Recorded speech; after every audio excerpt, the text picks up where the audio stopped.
everyone, good morning, good afternoon, good evening, wherever you are watching from. I am Oko Emmanuel. I hope I'm coming out very clear. Thank you for joining me today. And as you are joining, I want to appeal to all of us to host a watch party. Copy the link to your friends on Twitter, those on Instagram, those on WhatsApp. Do whatever you have to do. Click on share. There is a share icon under the comment section there. I am Oko Emmanuel. Wherever you are watching from, thank you once again. I'm a severe headache. My head in a bang since 23 December. It's unbearable. I've gone to hospital. I've run series of tests. Malaria, typhoid, BP, sugar level and all that. And I cannot get relief. If you know but there are issues you cannot ignore. Mazi Nnamdi Kanu, the leader of indigenous people of Biafra, was in court today, and I need to have a brief. I need to say my opinion, irrespective of what many people might say. It is in order for me to say my view, because in many ways, in many occasions, he represented and if continued to represent my values. So I need to make some assertions for those of us who wants to be on the path of truth, to make something out of it. And also, Okezie, Ikpeazu, the governor of Abia State. Okezie, Ikpeazu, the governor of Abia State, is going to be the topic today. We are going to talk about Okezie, Ikpeazu, the governor of Abia State, the excesses of Okezie, Ikpeazu, the embarrassment, the insults of Okezie, Ikpeazu towards the entire Igbo people is becoming too much. I told you that Igbo people are suffering, not just because of federal policies, but because of local politics. The type of people we have in state assembly, national assembly, federal rep, and of course, governors in Igbo land. Okezie Ikpeazu is becoming calamity. Okezie Ikpeazu is becoming demonic. Okezie Ikpeazu is becoming a pain in palm, in the eyes, in the throat, in tongues of every Igbo national, of every Igbo person. Mazi Nnamdi Kanu has been in prison since June of 2021. And at some point, some people said they are negotiating with federal government to find a political solution. That was before Anambra State election. And I made it categorically clear that they want to do that so election will happen, that after election, nothing will happen. There was a press brief, more like a, what do I say? More like a broadcast. About 15 Igbo senators were there. And they told Igbo people to allow election to go on in Anambra, that Mazi Nnamdi Kanu is going to be released, that they are already in talks with federal government of Nigeria, that there will be a political solution. I made it obvious. Mazi Nnamdi Kanu is not healthy. Mazi Nnamdi Kanu is having psychological issues. You can imagine staying in one room for 6 months, for 7 months, for 8 months. I said if political solution is going to bring about the release of Mazi Nnamdi Kanu, I support it. It's not enough to sit in your house, in your village, in your mansion. He should be there. Mandela is there for 27 years and all those nonsense. It is because you are not there. You are not there. You are not the protagonist. You are not the person suffering. And most times I even tell myself that the people Mazi Nnamdi Kanu is dying for are not worth it. A lot of us are not worth it. If it's going to take political solution for Mazi Nnamdi Kanu to be free, I support it. But I told myself that there is no political solution. Every court date, they go there, nothing happens. I was listening, even Michael Zokome, may God bless him, was there on the side of Mazi Nnamdi Kanu today. I was listening to the counsel, to the lawyers, to the judge, to the senior advocates there. I was listening to junior and senior lawyers there who came in solidarity. All of them were saying one thing, that Nigerian government are not ready for the case. Nigerian government are not ready for the trial. They will continue to adjourn. They will continue to adjourn. And Mazi Nnamdi Kanu is going to continue to suffer. You ask yourself, the Igbo people who are parading themselves as presidential candidates, where are they? The Timbers and Calibers, all of them looking for Igbo presidency. What have they done? Where are the Timbers and Calibers in Igbo land? Where are the men of God? Where are the elder statesmen? What are they doing? Those in National Assembly, State Assembly, the governors Ifeanyi Ugwuanyi Willie Obiano hope Uzodimma Okezie Ikpeazu Willie Obiano, the incoming governor of Anambra State. Before the election in Anambra State, all of them, Ifeanyi Uba was crying, Soludo was crying. All of them were asking Igbo people to calm down and allow the electoral process in Anambra to be fruitful, that they are going to go overboard to ensure the release of Mazi Nnamdi Kanu. Onu ejibitako, eji yakwu ụgwọ. Asigi cheta akwa mgbe ikwere nkwa. Eji yakwu ụgwọ, cheta akwa unu echefuna. Asika m ga-ekwe nkwa, nkwa ịgaghị eme, ga-ekwe na nkwa.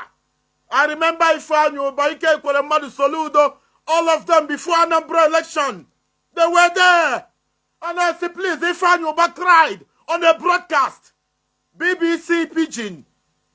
English interviewed Ifeanyi Uba. Ifeanyi Uba was crying. I started to pity Ifeanyi Uba. All they were asking is for Igbo people to vote in Anambra, that they will go overboard. They will go across rivers, oceans, to ensure that Mazi Nnamdi Kanu regain freedom. I don't care how it happened, whether it's bribery, corruption, handshake, whatever. I want Mazi Nnamdi Kanu to come out.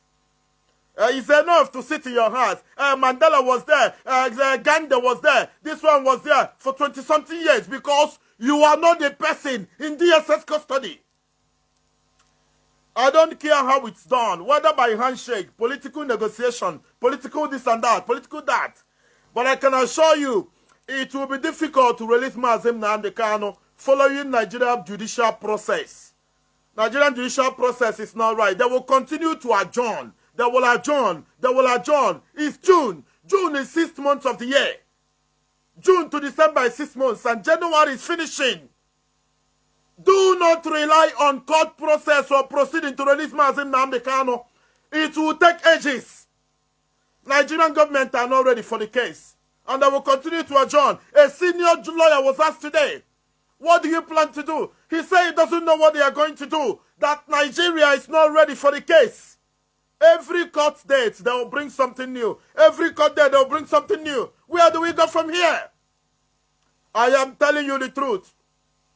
And I'm somebody who takes responsibility.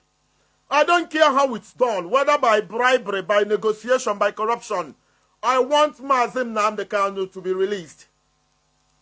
You know, Ike Ekwere Mmadụ, where are you? Ifeanyi Uba, Soludo and all that. Soludo won an election. The first thing he did was to go to Abuja to greet Buhari. He never went for Mazi Nnamdi Kanu's court case. But before Anambra election, Soludo was everywhere. I don't know where we go from here. Okezie Ikpeazu is the topic of the day. Let me try to find the video of Okezie Ikpeazu blasting people in Abia State for asking questions over a flyover. The achievement of Okezie Ikpeazu since 6 years in office is an uncompleted flyover in Abia. I don't know where the flyover is. And people said, Your Excellency, how about the flyover? Okezie Ikpeazu na ajufa in Aju is a flyover in Wemoto.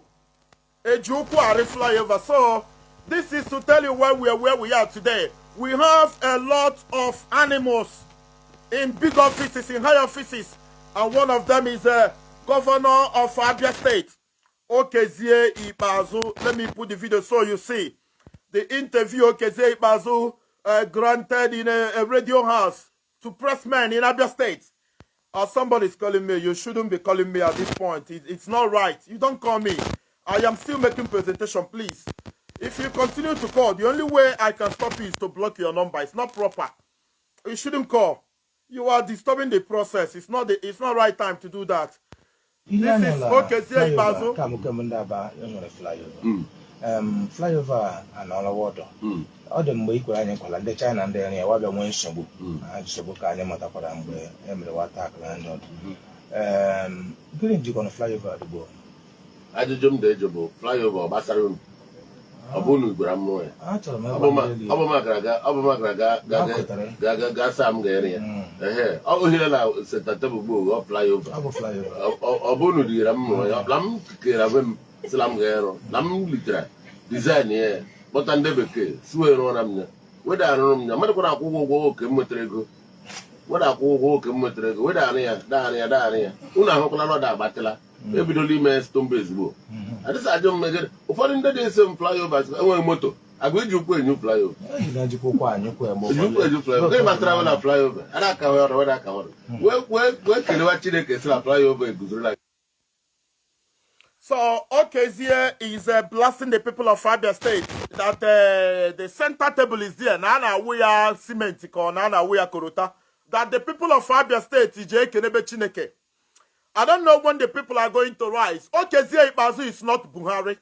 Okezie Ikpeazu is not federal government. You know, as ana mama nozo no where happen easy. If you want to make things right, I think you should start from your house.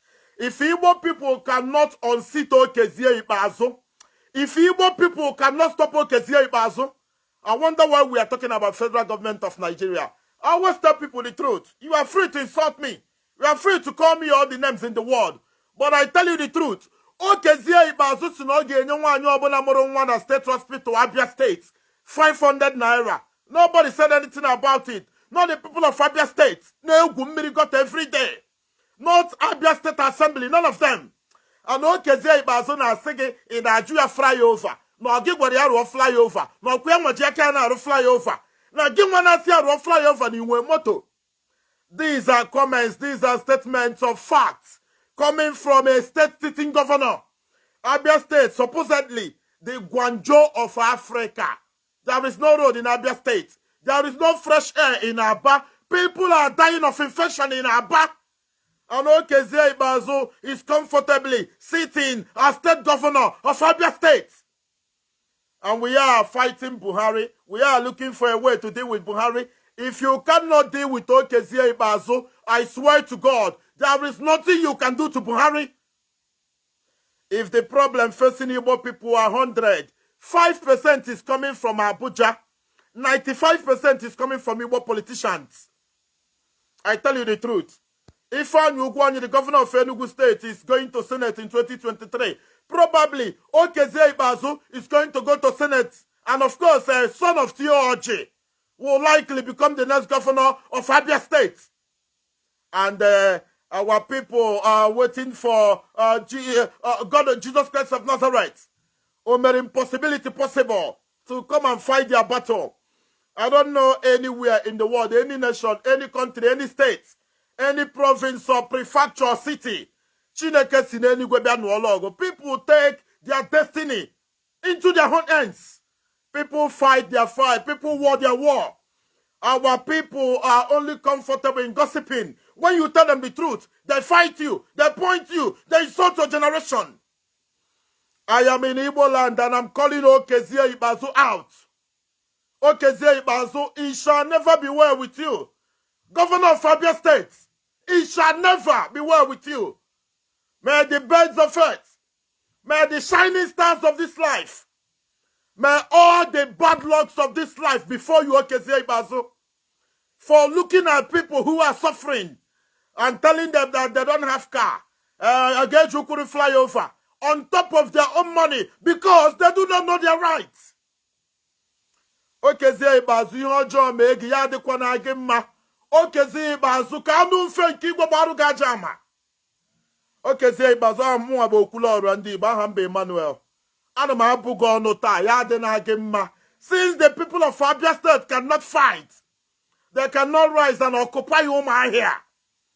Okezie Ikpeazu ana m abụ gị ọnụ ihe ọjọọ ma egi, may your generation suffer. Onye ọbụla si na agbụrụ gị ga-adị free bụ onye na-agwa gị daa dị n'ife ị na-eme ajọka. Okezie Ikpeazu ụmụ nwaanyị nọ n'Abia steeti na-aba buchi infection. Ha na-egwu mmiri pụtọpụtọ oge ọbụla.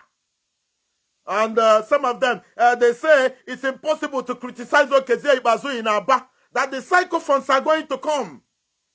As in Ikwo maka Okezie Ikpeazu na Aba, na some talks who ga-abịa megin ka.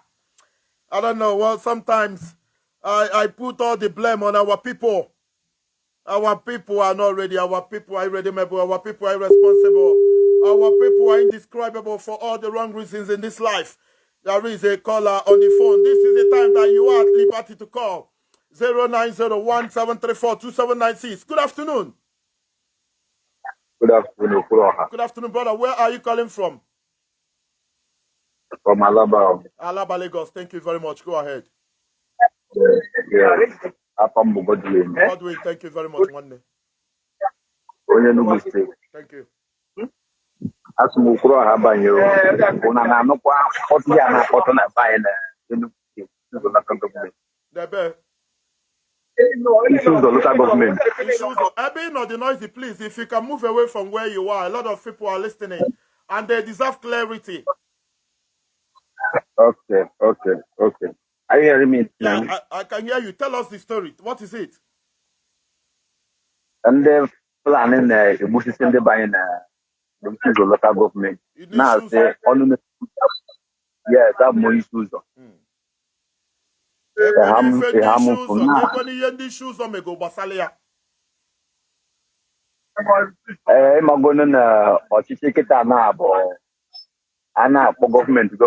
respond.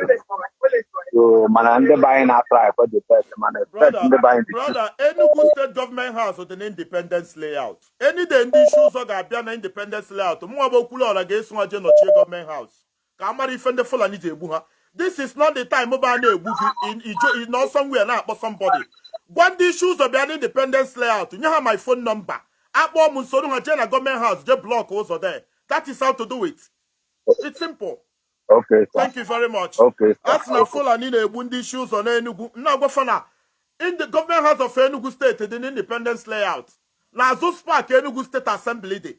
Give for joy, come and block the door there. Are doing and SAS. I block a government house. I block a state assembly. Honey no potani lona yopiko. I don't know. Well, I don't know. Oh, Kulora. Somebody say Kulora. We are talking about Abia. What of our Enugu? Other mother cable. What about other mother cable? You want a phone? Are you not watching? Can't you talk about Enugu? Our people are irredeemable. There is no way to please them. You can never please them. Even when you die for them, they are not satisfied. They can never be satisfied. Call me on 090-1734-2796. 090-1734-2796. We are talking about the evil happening in Abia State. And of course, Abuja High Court. If you do a live broadcast, what is going to happen? Are you going to die of feet? 090-1734-2796. Let's go to the phone and see. Caller from Israel. Good afternoon. Good afternoon. Good afternoon. Yeah, Okulora, I mean, Maka. If we're on Okezie, Ikpeazu na Chineke ya kwụ ọkụ. Then no problem anyị nwa bụ ndị Igbo na-enwe bụ na anyị na-eme anyị isi anyị n'aka. Ọ bụrụ na ọbụla ka anyị ga-ahapụrụ Chineke ka Chineke bịa mee. Ndị Israel kwara anyị nọ na be ha bụ ndị kụziri anyị ụka dị na be ha mana ha adịghị ahapụrụ Chineke ihe ọbụla ha na-eji aka ha wee jụọ ọgụ. It is high time we raise up and deal with all these governors. As you rightly said, our problem Abuja. Our problem is from governors, House of Assembly, because charity begins at home. So I don't want to talk much. Let me allow others to say. But all I'm saying is that it is high time we stand on our ground and start dealing with these people one after the other.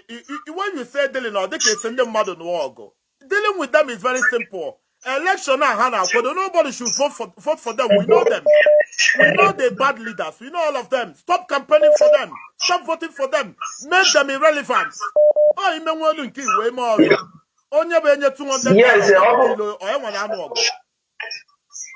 Yes, I may take a lot of time because poverty and then a lot of people in poverty. Don't blame poverty. When a governor as an election give you 100,000 naira, does he solve your problem for the next 8 years or 4 years? It's not about poverty. That is what I'm saying. Because this poverty in Brian, we have one guy in Poro, man and Anambra election. See how you should not vote. Or say Nanya put their opportunity to grab money. To grab how much? When you see that statement, if Nanya appointing 800,000 naira for 8 years, but 100,000 naira bringing out for 2 days abroad. a shame. It's a shame. Thank you very much. There is so much noise coming from where you are. Caller from Israel. When you want to call, you go to a very good environment so people can hear you clearly. Caller on the phone. Good afternoon. Where are you calling from? Yeah, good afternoon, Okulola One. Good afternoon, bro. I'm calling from Monisha. Thank you. Thank you. Yeah. From Benjamin from Enugu State too, but yeah, I'm residing on Asia. And I make a program, got a man make full program no. Thank you. From me here ka nwe ke tie nwu na ihe gbasara nke ihe na-eme na Abia. Ana m ege ihe na-ekwu ebe ikwutere gbasara ihe na-eme na Abia mara ihe na-ekwu eziokwu. Some of the things na-eme na Abia wo 95% wo ihe bụ from the problem bosi from Abia. Yes. Yeah, so I was a 5% wo from the federal. Mana ka ime ha ka dị ọdụ onye ọbụla anya do ndị ba anya ka nwee ike mara ihe anyị na-eme. Ịmana ihe mere o ji dịka na asị na ọdịo ahụ bụ ọ bụghị na ndị be anyị bụ ndị Igbo enweghị ike ijide ndị na-anọchite anya anyị wee mee ihe ọ bụla achọ iji wee mee ka ha mee ha kwesịrị ime na ga-eme na be anyị. Mana ihe so na-enye nsogbu mmiri eji ya dịka na ndị be anyị anaghị apụta ma ụmụ okorobịa anaghị apụta n'ụdị ha bụ na ọ na-abụ o mee onye ahụ ọ bụ na enwe ndị nwere obi pụta nwuo ka atakụrọ ihe na-eme ka anyị nwee ike jide ndị na-anọchi anya anyị efu na ha nwa na-eje achọ enyemaka from federal. Mgbe ha ji chọọ enyemaka from federal enweghị ike ịgwa ha sị ha jenu mara ihe ụmụnne unu ji ebere akwa ka unu dozie ya nwa mgbe o ji abụ ọ dịka a na-asị na anyị na-atakụrụ ndị federal ahụ bikos na ha amacha ihe na-eme na ndịda be anyị. Mgbe anyị ji tie mkpu si gbatara ọsọ enyemaka instead ha ga-eme ihe kwesịrị omume ha nwa ga-agbakwutezi ndị otu ha bụ ndị na-anọchite anya anyị nwee ike nye ha nkwado ma na-emekpakwa ụmụazị be anyị na-eti mkpu n'ebe na ihe na-eme ha adịghị mma. Ọ ya nwa bụ nsogbu anyị nwe na be anyị. Ọ bụ na federal na-eme ihe kwesịrị ome na ọ na-abụ ndị otu ha na ha na-alụka ha tiri mkpu bịa si nye ha sọpọt nwee ike fight ya ụmụ ntorobịa na-enye ha nsogbu. Ajụọ ha ajụjụ ụmụ ntorobịa na-enye nsogbu kedu ihe mbụ dia problem kedu ebe ha na-atụ aka sị n'ihu na-emefe adịghị mma.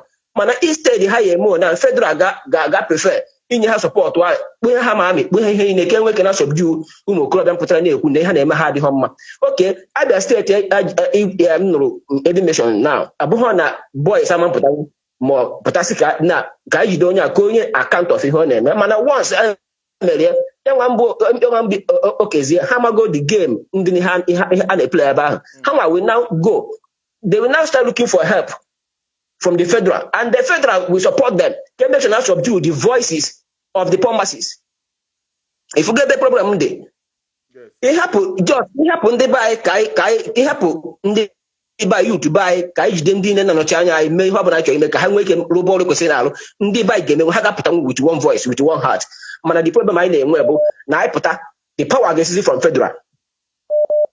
Making the whole thing to be more if I'm not going to wait aba ka anyị na-enwe nsogbu then ihe gbasara yes aba ka anyị na-enwe nsogbu then n'anya enwe information m wan ji wee bịa nchọka drop gị nwere ike tinyekwu ya ọnụ because enwe one platform na follow and I have been following that platform for past 1 year now and I have seen that now ihe ọ bụla ha na-eme ebe a na-ekwu ebe I have na-afụ the reality ndị ebe ahụ eziokwu those things ha na-ekwu and na-afụ the atom of truth ndị na ya enwe something ha drop n'otu a mụta information fana information kita na enwe plan with the hope ụzọ dị mma enwe plan na one market which ha nwa amaghị afa the market ya ndepụ n'ọrụ ka ọ dị na enwe plan to bomb that market on Wednesday being tomorrow na enwe plan and hope ụzọ dị mma bụ ya nwa their web with the parrot that one parrot all this thing our people must be very careful within that one. Thank you very much. Thank you very much. Our people still don't understand the implications of bad governance. It was a couple of months ago, players of Heartland FC. Heartland FC is a football club in Imo State, belonging to Imo State government. Those days, I think they call it Spartans, and they call it Iwanya National. At some point, I think in early 90s or late 80s, Iwanya National of Imo State is one of the most popular football clubs in Africa. Kanu Nwankwo played there. Mobi Oparako. A lot of great players came out of Iwanya National those days. And they've not been paid salary for 9 months by Hope Uzodimma. For good 9 months, Hope Uzodimma did not pay them their salary. And a lot of them on the phone now seem to mama put credit because a lot of them may mega accumulate credit of 10,000, 15,000. You can imagine players of Real Madrid, Manchester United, Inter Milan, TP Mazembe of Congo, Mamelodi Sundowns of South Africa, not being paid salary for 9 months. So in Sifa, we are going to march. We are going to go to Douglas House and where and protest. A lot of them run away. I remember having meeting with, let me not mention their name because a lot of them are cowards. A lot of them are cowards. But a couple of days ago, I was even in the hospital when they were man enough to go and protest in Imo State Government House. They were there protesting and I joined. I tried to add voice to them. And some people are asking the essence of having a football club in a state. It's to tell you that most of our people are brain dead. Oh, Nigeria, Kega, Munwa, ABCD, nursery primary school, OJ secondary, guy university, no job. In a proper country, and a soccer school, badminton school, boxing school, dancing school, athleticism, and a taekwondo, and a judo, and a swimming, and a Formula 1, and a what do school out there? Paul Biefle is a former Nigerian international. He lives in Denmark. Ada is about, I think, 12 years of age. Ada, the daughter of Paul Biefle, is the best dancer in the entirety of Europe. Because at the age of 1, even before she turned 2, Ada started dancing. On a nwa primary 1, or school, but na soccer academy na Switzerland, na Germany, na America, na Canada, na England, all on Semia. And the only notable football club in Imo State, the players na Yosi Bambela and Yenum Kobo. I don't know if you're reasonable enough. Okezie Ikpeazu, does he understand what it means to have a soccer school, a boxing school, a table tennis academy, a lawn tennis academy, a judo academy? Does Okezie Ikpeazu understand those things? Does Willie Obiano know the essence of a soccer school? Does Ifeanyi Ugwuanyi know what it means to have a swimming academy? When you go to South Korea, New Zealand, North Korea, Samoa, you go to Australia, Mazi di 3 months in a swimming academy. At the age of 15, 16, that child is going to turn into a fish. That guy is going to, that girl is going to go to Olympic and win gold medal. These things Nigeria do not know. These are the questions they don't ask their politicians. And when you see a young guy or a young girl with vision, with goodwill, who wants to go and serve, I say na good the onye nke anaro.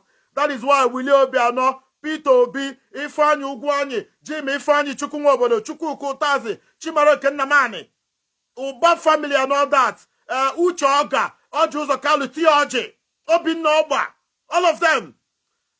That is why they successfully hijack leadership in Igbo land. Because those that have vision don't have opportunity. People totally deny them the opportunity because they do not have bags of money to share. I don't know where we'll go from here. I don't know. Let's go to Germany and see. Caller from Germany. Good afternoon to you. Yeah, Okurora one. Thank you. Take a name. Odemba, thank you very much. Afambo Obaji Victor. Thank you. It's from Germany, but I was Stuttgart. Yeah. Yeah, I'm ihe na-ekwu maka Okezie Ikpeazu and the Abia State. Afụgokwe m na social media a lot of time. Ihe ụdị okwu ọ na-adị ekwube and everything. Ihe ahụ abụghị ihe a leader supposedly ikwu at all. Ọjọka. You know. So, but mụnwa na onwe m na I support ihe na-ekwu based on that any battle they like that. Okwa, the people of that, the indigenous of that state, be here fight this battle. No other force will come out from outside to help them to fight that battle. I am from the creation of Abia State. After Obonayon, I think that Nenwebezi any good governor Biara Abia State again. That was why Abia State were so backward among the whole eastern states anywhere. And Abia na this IPOB and everything and our fight, Biafra and our fight. From na Abia state, ka we nwe foot soldiers. Na Abia nihe bakesa this Abia, this IPOB. Why not? From na this battle of IPOB and the is a misplacement of priorities. Why not? That is Nugodo Ogua from one of us, because charity begins at home. Buhari Okezie from Abuja, wee bịa dozie. That is the truth. Brother, if I be eziokwu na-agba agba na ntị. But they don't like to hear it. Brother, Enugu, mmiri adọrọ na Enugu. That's not what I know Enugu. Mmiri dị na 9 mile, mana mmiri adọrọ na Enugu City, Metropolis. Ka ife stop government Enugu isi na 9 mile lay pipe mmiri. Brother, man, I na pipe na from Delta to Kaduna. Enye from River State to Nasarawa. Ka ife ji Enugu state government inye pipe mmiri from 9 mile. 9 mile to Enugu town is less than 10 minutes. Can you fetch it in the pipe now? They cannot. I know check Buhari. Okay. Now Nnamdi Kanu, you are from Abia. Fashion go do this 30% of effort in a fight. Ija fight Buhari. Jiri fight ya Okezie Ikpeazu. If on Abia ga go do my first before EJ fight the federation. It does go to Abia. Abia can turn to Dubai in Nigeria. I told our people, Biafra is sacrosanct, we know. But we can still be in Nigeria and make 5 Igbo states look like Switzerland. I swear to God. Exactly, my brother. I used to preach this thing. Odekama will sabotua. If sabo, but I don't care. I must say the truth. Imagine, let's say, onye way division. Imagine like Nnamdi Kanu vision ya. Ona agwa gi fo game na obu na Biafra bia. Let's say na ewere mmadu ama na obula so mmadu Nnamdi Kanu nwere division ha. Na ewetere onye dịka Nnamdi Kanu wey governor na Abia state. Onye obi Germany for years. O were vision all this suspension train underground train ye ni na. Obianwa na Abia state. E were ofo je ti na Anambra, ti na Imo, ti na Eba. Wo kai fa na akodi fa self. What are we talking about? Ebim Germany Bayan kacha wee jide ego na steeti niile nọ na Germany. Irute people be na Bayan karịrị. That is, even Berlin was the capital of Germany. Bayan, Munich, let me tell you, brother, I watch Bayern Munich Academy in Bosa. Mfuna government the owners na-enye Bayern Munich Academy more attention than the main team. Now, to my friend, then I'll do. Or future. Brother, my former Mazi, you need 2 years. What about boss, Bayern Munich, Abena, Uno Buria.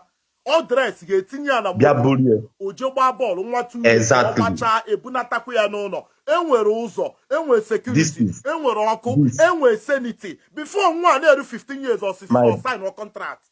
Only the region but my brother.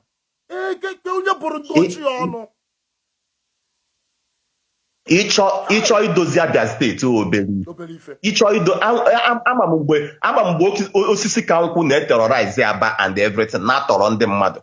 Under 1 month a wipe onye na ndị otu enyi. Brother, before you go, I'm a football club in South Africa. On the 2008 ka formula below them was a formula na Pretoria, South Africa.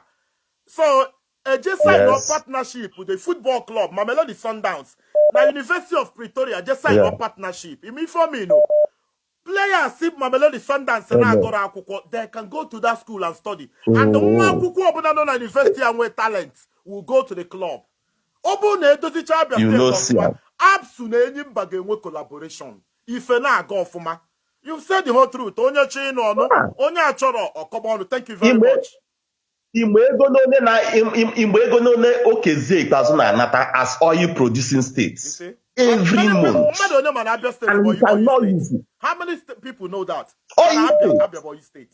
Imo Boy State. Brother, thank you very much. Thank you very, very much. A place without plan for the born. No plan for the unborn. No plan for everybody. in Nigeria today, a governor can win an election instead of thinking of how to improve the lives of the people. If Ghana Chobukoge should win no re-election in the next 4 years, if we win the election today, you are already thinking about re-election. Where do we go? I don't know. Caller from Germany. Good afternoon. Hello, good afternoon, Okurora. Good afternoon. Nice topic though. As him can contribute to a little thing. But the one I've gone through everything. And Abu a very supportive person, Nnamdi Kanu. Because make we forget kai hapu go da Okurora, one. The fact is that for the constitution, as in 1999 constitution, if they did not change it, Nigeria can never be good. And Donye man without problem with Fulani, I cannot under federal. Only I get manga through federal. Whatever thing we are doing in that southeast, got through federal. Federal ye game approve ye game. Okay, now, Obon to Kizeka Hopus or the governor of Imo State. On a constitution, I can say, a Supreme Court. Again, onye nke ndị obodo si na ha chọka ọ bụrụ gọvanọ ga-apụ onye nke ndị federal chọka ọ banye. So how is it ọbụrụ constitutional? It can never be possible. So nna m ọ bụrụ na Nnamdi Kanu laikiri ka Abia steeti bụ ebe o si pụta dị onye laikiri ya nna m for that all the only one guy na-ekwu okwu na Rise News ọ si na ọ bụrụ na Buhari federal government with that strength we're making tinye na Abia State bụ China enwe na Nigeria. But because of enviness ndị Fulani nwere ebe ndị Igbo nọ because since we anụrụ ọgụ na bai okay Okurora a lot of people nọ na Nigeria ma dị ebute ọgụ na bai anyị nọbukwara onwe anyị o we were on our own before ndị British abịa be anyị bịa collaborate with ndị Fulani wee bịazie na anyị Igbo bịa nụsa anyị ọgụ because na chọrọ with Muslims. So, in their part, Okurora, one, Nnamdi Kanu na fighting the Fulani because of without open air restructure. Okay, restructuring now, kita restructure Okurora, by Gadima. This brother all from Germany, they are not going to restructure. They are not going to do that. This guy, Bokita, boss no be obodo, but let him tell the truth. Na Bendocha, I restructure Bendocha. Bayan bụ the highest place na Germany na-enwe more income. So ego ha na-enwete ha bịazi enye other ones na-enwe low income. Ịghọta ọ dị form of Cologne dị form of Enugu State. Enugu ndị nwe coal oil mgbe enwe coal adrozi onye ame Cologne adrozi enwezi ego. So ọ bịazi Bayan ga-abịazi kezie ego because ọ ha na-enwe more income. Ekezi ego with the regions ego adịrọ. So ndị ọcha mere restructuring ịbịa na Switzerland Okurora Switzerland nwere asụsụ ịtọ ka ha na-asụ French, Dutch na Italian. So ịbịa na that Switzerland na restructure ihe ọbụla your state na-enwete ọbụla ị na-enwete more agwago percentage ya ekenye ndị ọzọ. So Okurora I understand you clearly, but there are certain things a state governor ga-eme need federal approval. Like all these goat and all that. Okurora chenika ngwanu again. Okurora all the four of ya ame na Enugu State, eme na Lagos State. Ndị nwe properties asị no ha anwana na abịala iwola anafa ebe buildings digo. Okay, this governor of Lagos State wee je ka ojeje mali ya na-eme. If ndị police bịara sị na ha nwere order from above from federal government Abuja. Na the governor ha manza the governor until upon the federal government. Onya ka nna maka constitution na anyị Okurora. Ani Igbo can never move. Okay, Okurora ka I say the real fact now. Na train station e bi Lagos from China na alu. Onwege any railway station if ra na aru from Lagos State to Ani. Let's just keep saying now, telling ourselves the truth. Let me tell you before you conclude. Obuna constitution had that work. And then na-achị ala Igbo furu ndị Igbo n'anya. All these governors and senators, lawmakers in the southeast and south, gonna push for the constitution to be revisited, but they're not doing that. They are not representing us. Okurora chelon. Even in a quote as Onya no into politics. Okurora ibanyekwa ebe ahụ nwe okwu ige eme o. Ima wanjoga these people know na Aso Rock the deadly. Okurora ndị ba anyị apifu ndị Igbo niile ifo na-achị na ya the four of ndị eke na agbụ. Ima ekechi ha otu awụrụ anya atinye mmadụ na ngada otu achịkọ ha otu akafadi. And ịma na ndị Igbo lovuru ego I'll say the real fact. Does it mean that there are no credible people in Igbo land? No credible people. Nobody. Then why are we talking? Rosie? Why are we the talking? Only credible person, the only credible person I know why I'm well. Now, for white. Nnamdi Kanu. Let me tell you something. No, some Nnamdi Kanu bụ the credible na Igbo. Then we are not a people. We should stop complaining. We should only open a job. What we shouldn't be talking. If only Nnamdi Kanu is the only, even Guma, don't matter yourself can talk about you know represent your state in Abuja. But if that is the case, that is the problem. Okay. Okurora Abia need the state police. Okurora state police is very, very good. No, but don't need no state police is important. But in Makwari okay me for on there tweet they need the state police. So only an Senate house. So why did you tell the people they need the state police? Without state police, Igbo politicians are our problem. If Chimaro can come and say that there is no need for state police, then he shouldn't be there at the first place. He shouldn't be there. There should be vote of no confidence. Okurora, now your federal government man, I approve of state police, not in form of now restructure go Nigeria. Because state police is in form of getting now restructure go Nigeria. All the states, when see their own rights, you take care of everything over and at their states. And Okurora, without this constitution, you work on it. Okurora, we are goners. Thank you very much. Thank you. God bless you. I went to I tell you the truth without fear or favor. I went to Ebonyi State. I went to Abakaleke. Oh my God. Amanamka village is city, but Abakaleke is the only city in Igbo land ebe bata Ikwenisi. Onye obuna jere Abakaleke. I don't care whether Dave Oma is APC. Some of them saw a dictator or a tyrant. I don't care. That it might be true. It might be true. Can help you from Amaro. Obuni bata na Abakaleke. He said, oh yes, no one governor neba. Man is you quadroginime. Dave Omahe. Kemgbe buru mmadụ na ana Igbo afụbere m gọvanọ dịka Dave Omahi. Dave Omahi a transform ga Abakaleke. In fact, Dave Omahi na arụ airport self. Ejem na Abakaleke si yes. Ejem na Abakaleke na abalị ono ọkụ na-enwu ebe niile. Street light niile dị na Abakaleke na-acha. Ụzọ niile dị na Abakaleke alụ ya. Enwere ikuku ọma na Abakaleke. Ọ bụ na ibi na Abakaleke ọ bụ na enwe senate ma na ara enwere madness na your lineage. Ibi Enugu anọ na-ebe akwa. Ije Ọnịcha ọbara Jesus ka ị ga na-akpọ jee na Owerri bụ capital Imo State. I tell you the truth and I will always tell you the truth. I'll keep telling you the truth. Where do we go to? Who do we talk to? There is a caller from, I think, Russia. Caller on the phone. Good afternoon.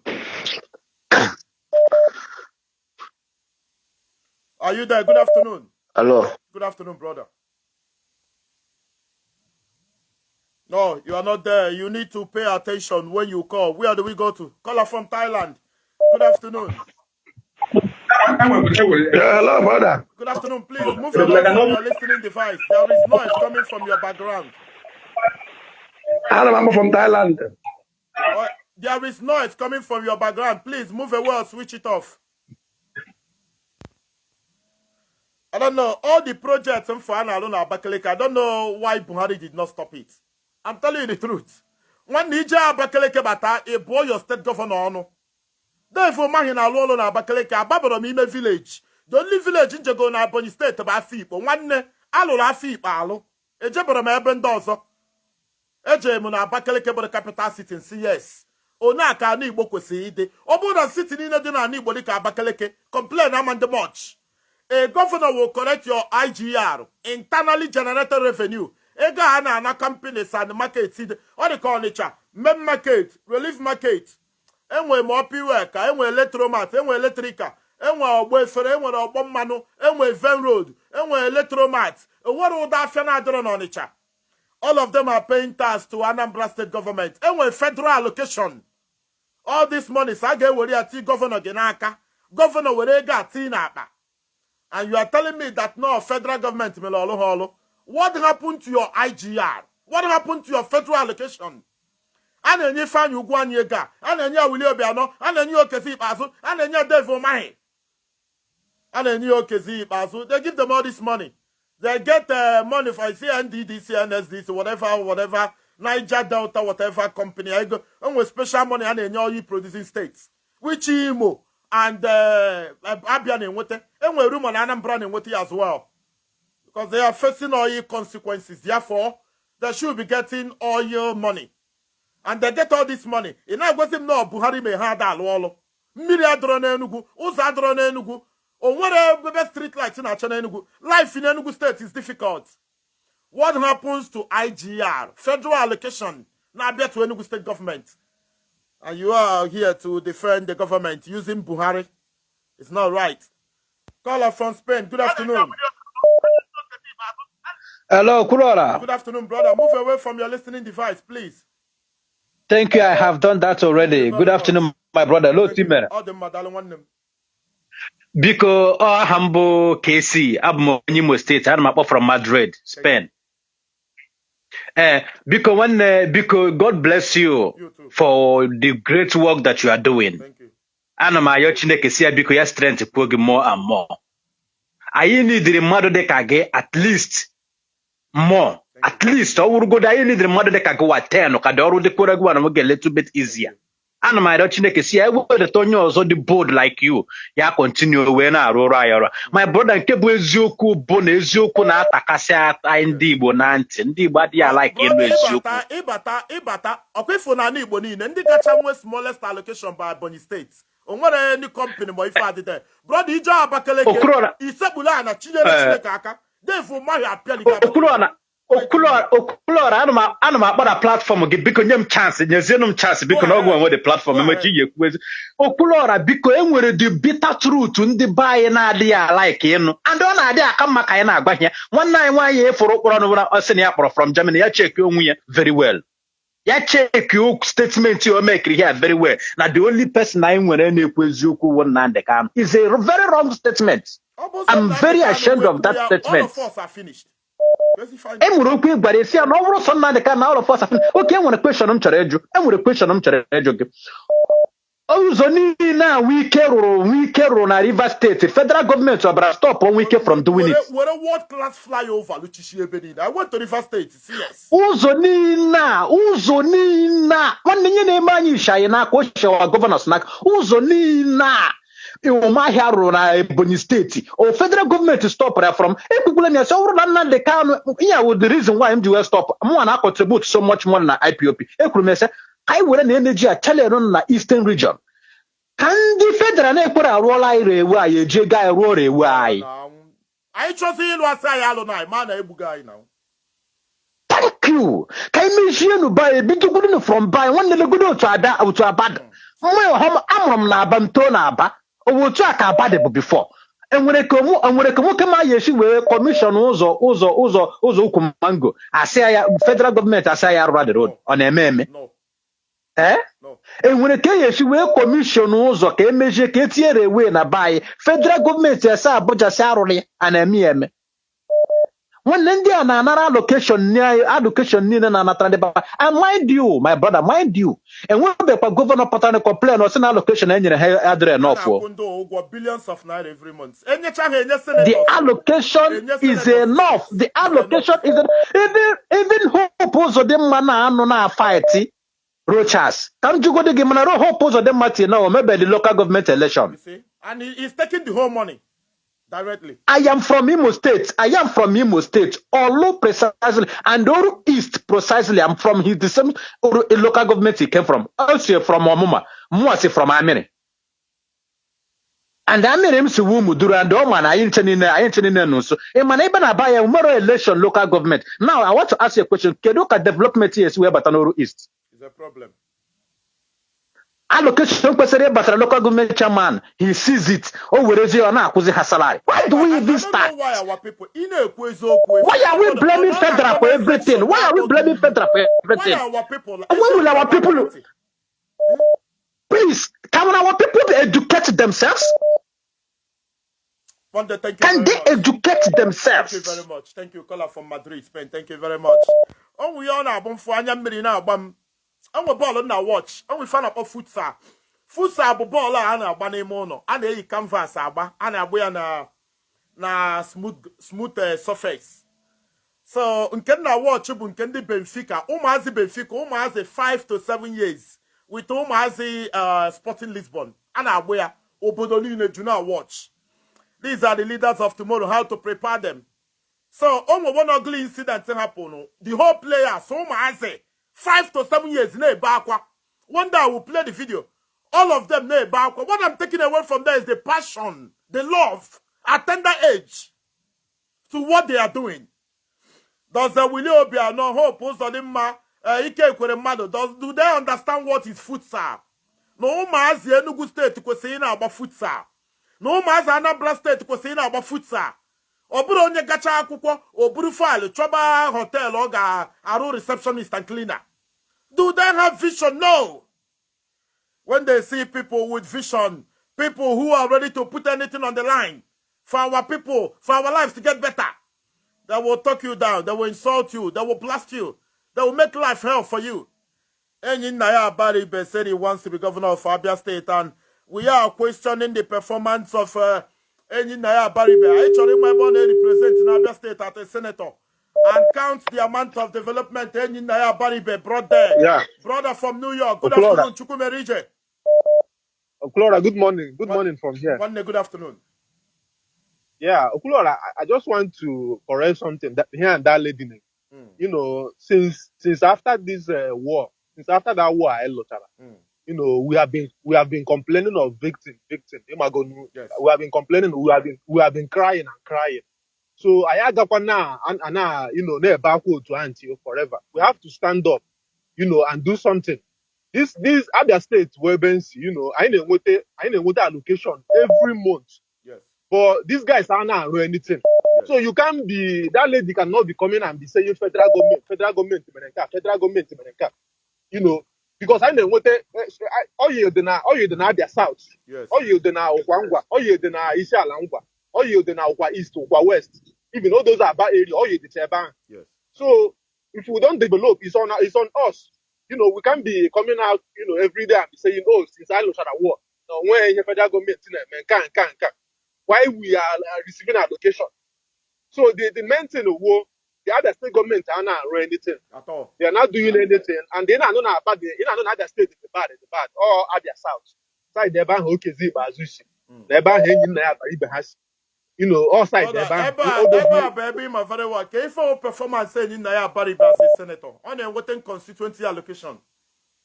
Enyin Naya Baribe the worst senator I want. Even if you for the mad to Enyin Naya Baribe. I've seen the Faro na Abia State. I've seen Enyin Naya Baribe. I want to see. He care for the mad to Enyin Naya Baribe like you jikara mad ka isi Abagawa Lagos. He care for the mad jikara yamma. All the isi Aba Legawa Lagos. Because someone that guy he Ghana local government. He care for the mad bapuru. Ike Ngwagin Ike Kuremado, when that guy Ike Kuremado. I don't know why you are complaining about Ike Kuremado when it comes to Enyin Naya Baribe.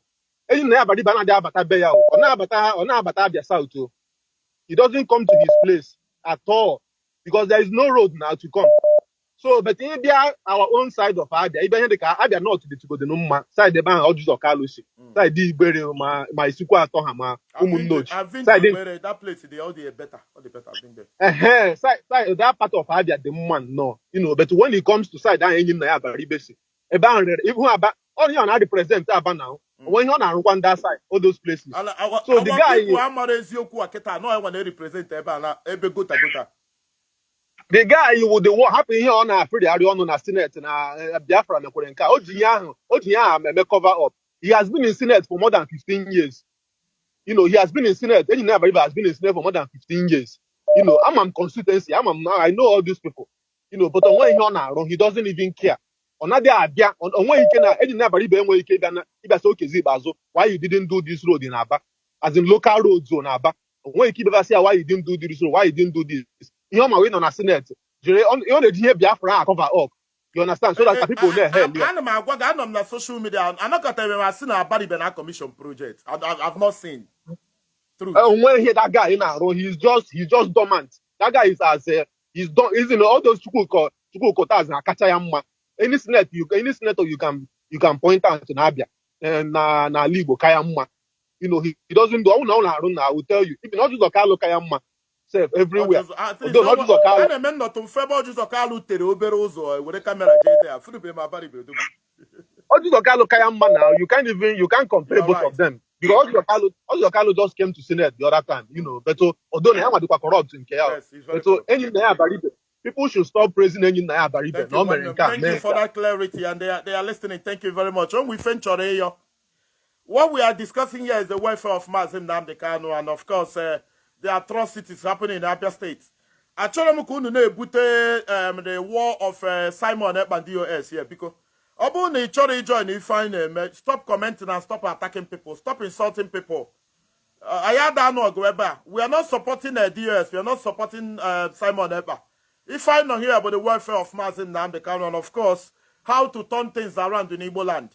On the them now, grown men and women now on social media now basaga. It doesn't make any sense. It doesn't show maturity. Your enemies are watching. The people you see as opponents to opposition are watching. Please, it's very, very important. And people, I want to correct this misconception or misinterpretation or this wrong belief that only Obuna Jane government will start doing like them. Obu no onye obuna boni Igbo na Senate, maybe Kadena na Senate. Then why are we complaining? In Biafra, we are going to be stupid. If you are telling me that everybody in Igbo land is going to go into government and not make amends or not change things, brother, Abakaleke has been transformed by Dave Omahi. I don't know Dave Omahi. Amadimonya Bobo na Bonny State. I went to Abakaleke on 3 different occasions. See, yes, there is a sense of governance here. About him, Dave Omahi, see, and I say, whether he runs for presidency or no, it doesn't concern me. Even for Okaneku, you know, as soon as you can anyway, I don't think anywhere, I won't rock anywhere now. Obuna Nato as Hamami, Obuna Zoku Kaneku, had the bem, Hekuna Miri Mam, Hekuno Guagua Maro, had the bem Bunia Manu, Kalio Gonchanangelu. When you go to Onitsha, you know about Kwana Sude, Ije na ba, Obuna Mire Bugi, Eboko Chineke. Ebeka Iji isi, only a Bakeleke. And you are telling me that a government making is nonsense. Don't try to find a way somehow to cover the nonsense of Igbo politicians. A man be rules in my village now, Buhari Sigaro now. A man be Nyamumili. More rural you know, more rural school, more child soccer school, badminton school, table tennis school, basketball academy. You want to partner with a Golden State Warrior, Chicago Red Bulls, or Denver Nuggets, Karu Academy no more Nonicha, more Nanewi, Buhari Sigaro now. Nonsense. Nonsense. It doesn't make any sense. Caller from Malaysia. Good afternoon. Good afternoon. Good afternoon.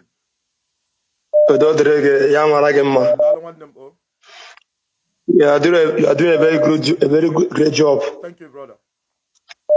Adam very, very happy. Na eku. Imane na membo for wana ndi gbanya ana like egwu nwa eziokwu. Na like egwu nwa eziokwu because onye ọbụla nchọrọ ka mmadụ nyere ya aka. Ị ga-ejigode leta otem n'aka gị. Onye amara ejiwe nyewe ka mara na agba mbọ. So if I made some few days ago on Frebe or just a card on Azochichi on a day presidential whatever. So I wrote to him why that never one thing after 8 years of Abia State. If Omen Abia State, Okezie with that courage, he put a candyman and with that confidence in him to vote him in to rule the whole Nigeria, to rule 30-something states. Everyone will keep putting only one state in good order. Even when people to one state, the problem didn't mean they don't want to walk from Ojo Zakalu or Matthew Dodge. Because if I will company, then Cherabia said to Ojo Zakalu na Maya, Hanebana Abuebusi. So to Dodge, I can make a kind of godfather there. So the Yemen engineer Dev Omahe, which is I'm from a Bonny State, but I made it. So I'm from the same village to Dave Omahi. Dave Omahi, if you wanna na mado dara ochiche, fundi behananya. The only way you can walk, ne fundi buru nanya. Habu go de Biafra whatever. The only issue I wanna. Yes, Yeah, the only thing they want on a believe na call maybe na on a fight hype or whatever. Benjina Def or Abia State, Anambra Moro, Imo State, Imo State, Mo Abia, Abia Mose Ebony. Now Ebony is the best. Ibata village, Ibata village, Uburu village, Imu Brahmo Uburu. Uburu now with a double lane. We fly over. Ebonyi State enwere ego. Allocation ha bụ smallest na Igbo. Nwoke a weli na-eme ife. Anyị ka na-ekwu na onwe ife ha nwe. Ndị achọghị ịrụ ọrụ, ndị afụ ndị be ha n'anya. Ndị a niile dị very very selfish. Onwe afụ ndị be ha n'anya. Ebonyi State don't have anything. Ego na Anambra State government nwe. Where is the money? Nothing. They have to. Anyị ka na-ekwu na ndị a na-enweta mmanụ. Imo na-enweta mmanụ. Okay, check out Ebonyi State nyaahụ wee nchebe international airport. Around from May. As not from May, I had a lot of from May. Naga, not go finish in May. They put it is more than a May. May Canada. Just 8 years cover on show. Just 8 years. Ebonyi State nyahana. Ibani Muburu nabane. Imaifa aro na Abakaleke. Aro na ebe flyover. Every nabane okwa na acha. Dike ebe seko. All the same thing Muburu village. Nimuburu village. Niru company. My father na sem bata na maga amazoso. My father sem na mbata na maga amazoso. Imayona oro Roma. Nke awuna n'ọrụ ruburu hapụ okposi hapụ amasịrị rọkpọ amasị hapụ afọ Igbo ọ rụrụ everywhere. Nwanne eje ma amasịrị n'afọ Igbo alụrụ ya ọfụma. Nwanne ụzọ dị na amasịrị niile. Amasịrị bụ express. I was there. So your compound, so say me compound ke ga zoro aja. So say me compound ke ga zoro aja. Yeah, so what I'm trying to say there wanna onwe fa na akpọ love. Okay, for example, now last time I was hearing the governor of Abia State, and I made an interview. One manager came like a flyover. You know what a man, and a real flyover. Ego State, and a real flyover, and a rochaya. Moto is not money there. Look at a whole state governor there. One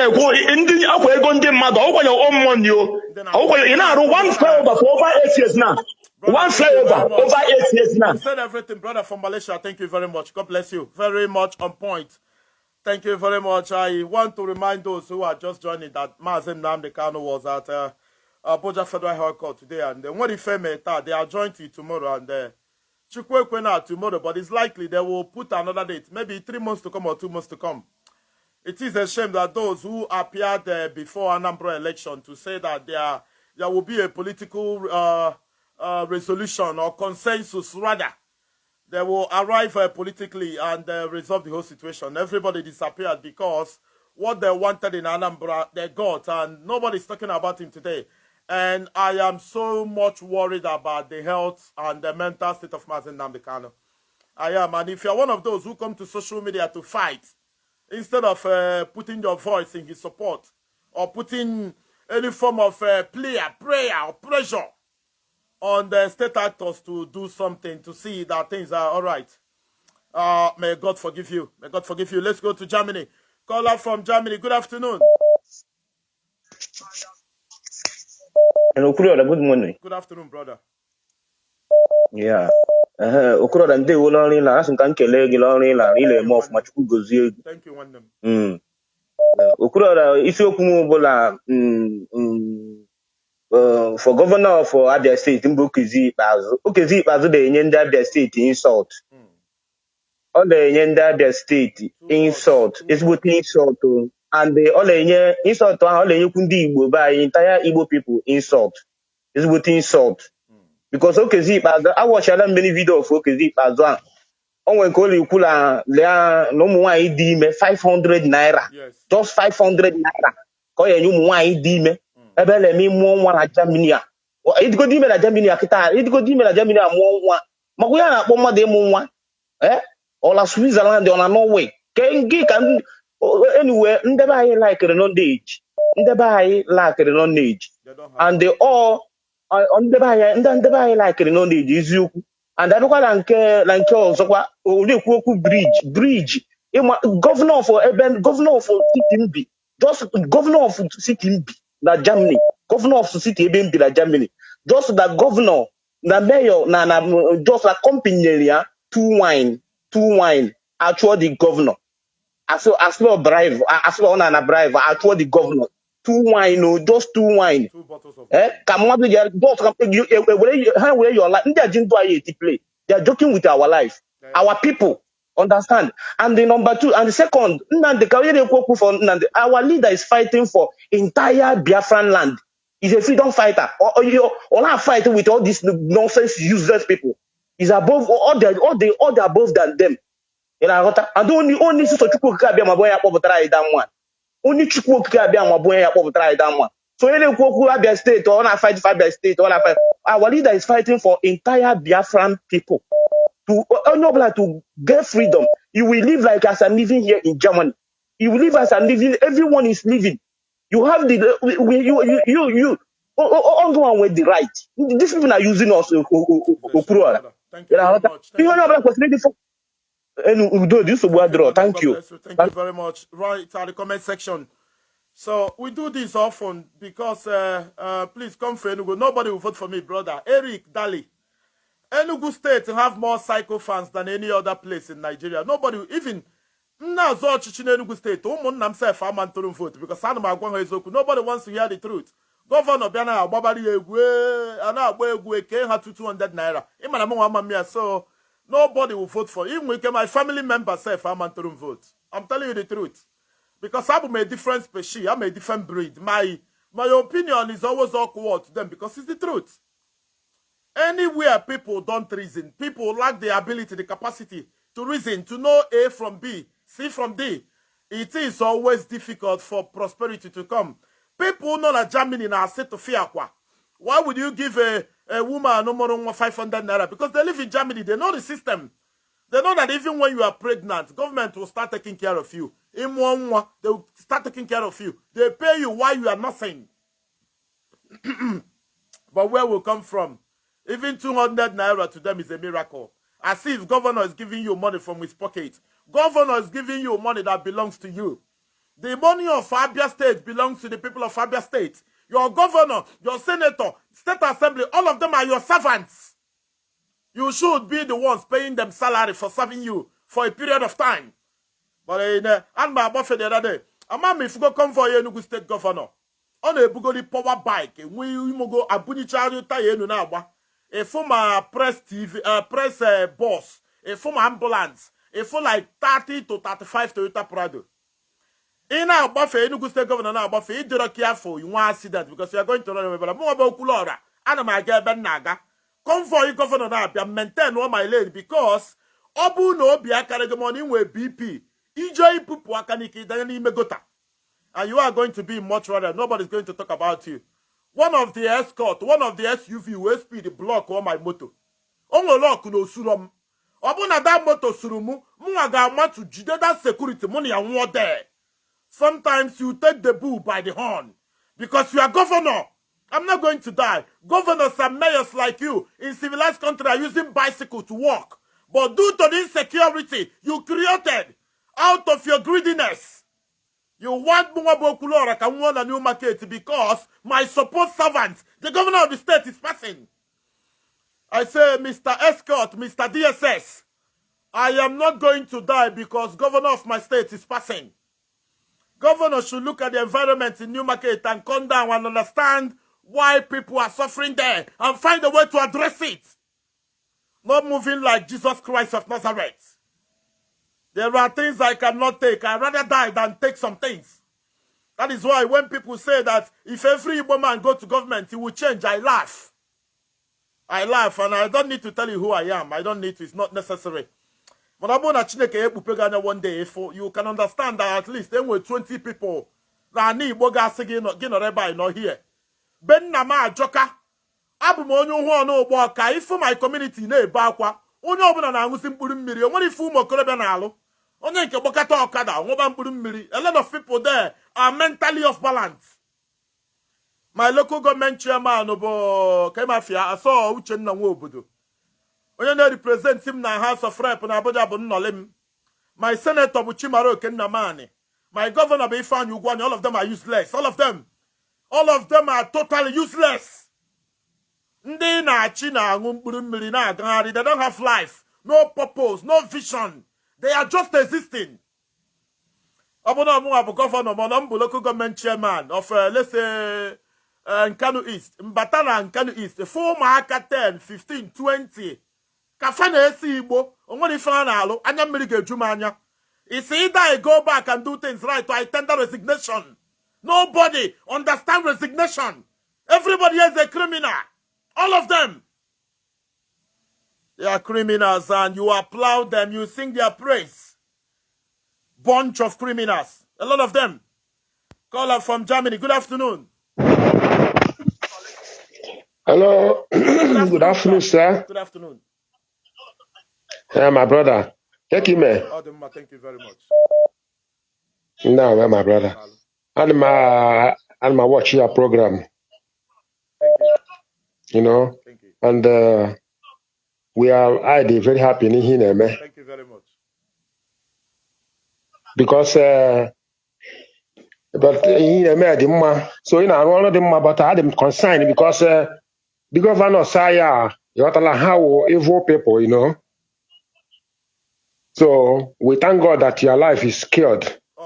Because these people are the bad. My brother.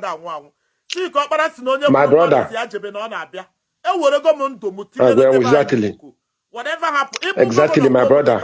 One day, so I'm not preaching. Exactly, my brother. Exactly, my brother. Every time I pray for you, God. Thank you.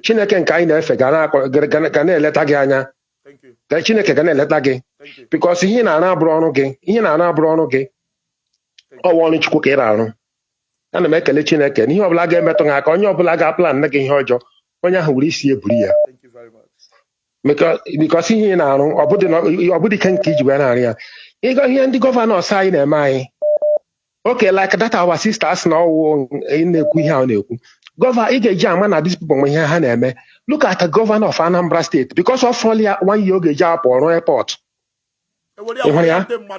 Because ihe dịka warehouse ọ mago na orugo 1 year ịbata na city ebe m bi ma bụrụ airport local airport enwe nweta ha ga-adị dịka ọrụ airport onye ahụ na ọ na-egbeli anyị elu ka onye nwere ka bus station na South Africa ka datin mma in as brother in an airport enwuzo esi agata airport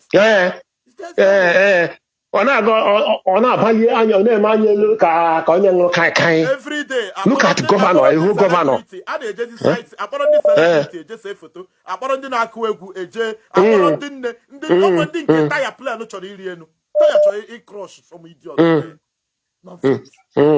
Okay, look at now. Even Imo State now. Look at the governor of Imo State. Us now, all those youth na hard against him. But up takwa na akiri egwu na agbari egwu na agbara governor Imo State. Look at Okezie Ikpeazu. That Okezie Ikpeazu na-ekwu ihe now. How many billion Okezie Ikpeazu ji wee nye bribe Supreme Court governor ji wee menye governor now? Do you think that Okezie Ikpeazu can be able to pay the money back? No. How much million of Okezie Ikpeazu ji wee banye there? So where do we go from here? Where do we go from here? My brother, unless na ndị Igbo ụmụaka Igbo jụrụ ego, unless ma jụrụ ego, my brother, ya wụ na anyị nwere ihe anyị na-eme, ihe anyị na-ezuzu nzuzu. Onye ka m jiri all these people na-eme Biafra na-eme nke I can't follow them because I na-eme all those things now ebe ndị na-achị anya chi na-enwere nke na-enye anyị aka. Thank you very much. Thank you, brother. Thank you, brother. Na-enweghị anybody na-enye anyị aka enwere anybody ga-apụta na ya kwuo eziokwu. Thank you. Na-agbali egwu. Ekwu before na since December ana m enwe severe headache adị m alahụ ụra n'abalị isi m na ebe a na dịka ebe a na-akụ hama since 23rd of December. I've been managing it. Nwere odo na ọgwụ m ejebe nowhere. My BP, my sugar, nwere ife check ibere. I'm saying it ọ bụ na onye nwego such experience ebe a na to my eye n'anya na ọkụ onye akụ m ebe a since 23rd of December. Sin no stress. I've been sleeping. Kemgbe December maybe broadcast until yesterday. I was taking bed rest. And what if now I just some dinner under air conditioner, but it's not getting better. And what if people are doing over there? You too over there. I thank God for the women. the women only can see school but on the problem here Google, but the time talk of the men, no job, no life, nothing. And when pen na come na over time. And when pen over time. So one of my friend Nenugu Afiabo Shola. Oh, Igbo boy called Igbo called Oma Shola. So not complaining and when pen eba. One of these guys used to go wage uno many times. Check my kidney, my lungs. We went to Niger Foundation. Is I think the second best hospital in Enugu. We've gone there many times. Check is say my kidney, my eba obo no the ma. So around December, this guy died buji on ogo. And I check and I suspect kidney problem. So last week, one bomb na posh on gonna posh in Enugu na New Heaven, na New Heaven Primary School. Obo na confirm on a kidney that boy, both kidney were kidney that boy. As I'm talking to you now, on Abuja, Abuja, and I chop 5.5 million age go kidney. Cabra no fu maybe. Kidney and abon no with for a very long time. They could not dictate. Because of 191,000. A release that boy, Buriatina Moto Jawa Abuja, Jide, the girlfriend in Abuja, because of 191,000. Abia no go anyamri Jumanya. Obuna Mabiaro, that girl might be there until now. I'm telling you how bad Nigeria is. On a main one obodo government now. What of when you are sick? Nigeria is so wealthy, oil rich. In fact, and with so many critical thinkers in Nigeria, you talk about businessmen, creative people, knowledgeable people. All of them are there. But still, people cannot afford medical costs in Nigeria. That is why, if only there were complications, that person cannot go to hospital. On what on your blame, even more. Many times, in 2017, 2018, I actually be safe. Diabetes caused neuropathy no. Oh no, oh no, Amelia. You did. I'm not pointing at any other person. I've been in that situation in many occasions. I'm saying a man when I'm mad. Nigerian hospitals are going to watch you die because of 10,000 naira. In fact, because of card. Egeji abakade. You are going to die in Nigerian hospital. I said, you got card. No, you got card. You register a way for doctor. Emmanuel first aid. According to POS, you are going to die. I don't know. But somebody need to talk. Anytime I don't talk, I feel that a lot of things are spoiling. I feel that if anything go wrong, that I'm not going to rest. I'm not going to be at rest for a very long time for not being able to patch myself and speak to the air for people of goodwill to hear. Jesus Christ, there is a caller on the phone. Good afternoon. Are you there? Good afternoon. No, the caller is not there. Where do we go to? Let's go to the UK. Caller from UK. Good afternoon. Good afternoon. Oh, good afternoon, brother. Thank you very much. Good afternoon. Yeah,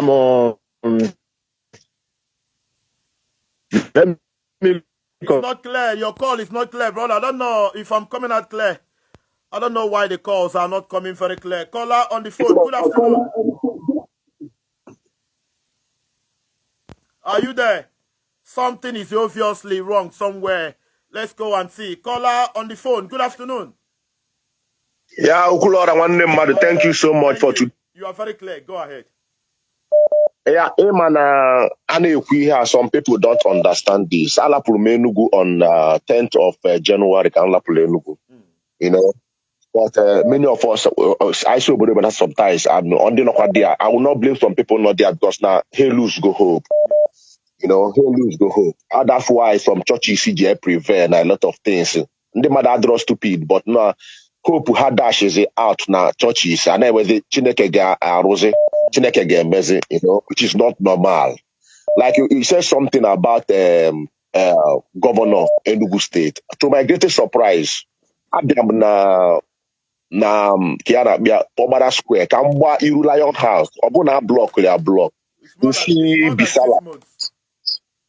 Bisala Kambwa Iru Lion House, Obuna block ya block. Then only with that here the kebe 4 or 5 in the evening. Hold up on a Presidential Road, Ebe Moto Pass and from Ona Sata to Old Presidential Hotel. hold up on the much. So now I do myself like what you can't confirm it if it's from my side or.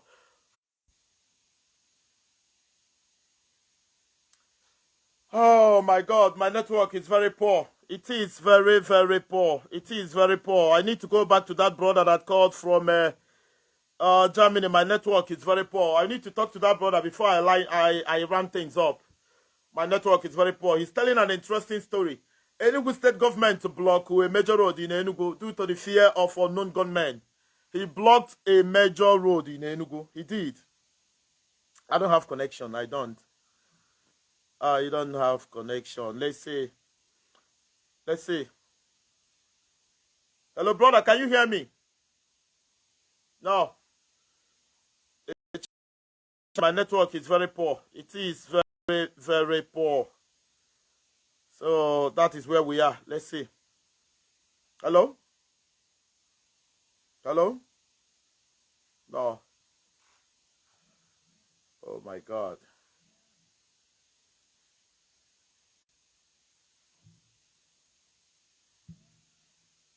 Hello, can you hear me? Good afternoon. Hello?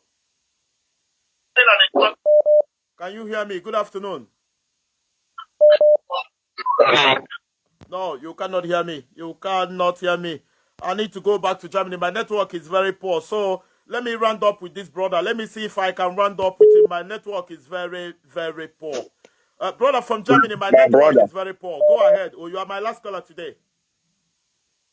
Okay, so that's what they hold up with it there. All artificial, just to wickedness and to their citizen, ndị ha na-achị.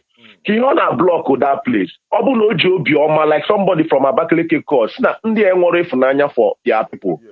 So ọ bụ na o ji ezigbo obi like the way Sullivan has wee si na New Haven mgbape ụzọ banye Nza street.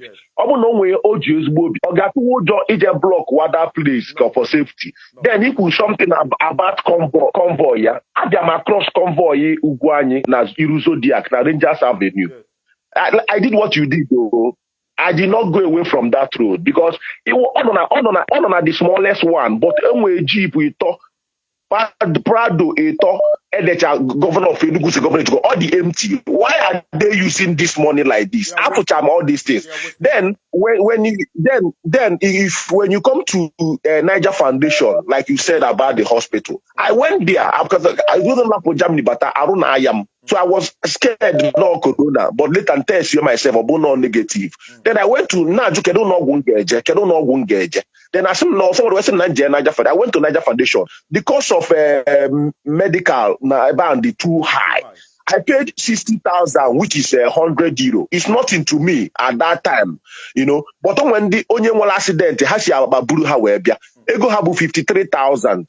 Most when you have 53,000, hand in a meeting, hand in my wasa, or the kebe buturoshi.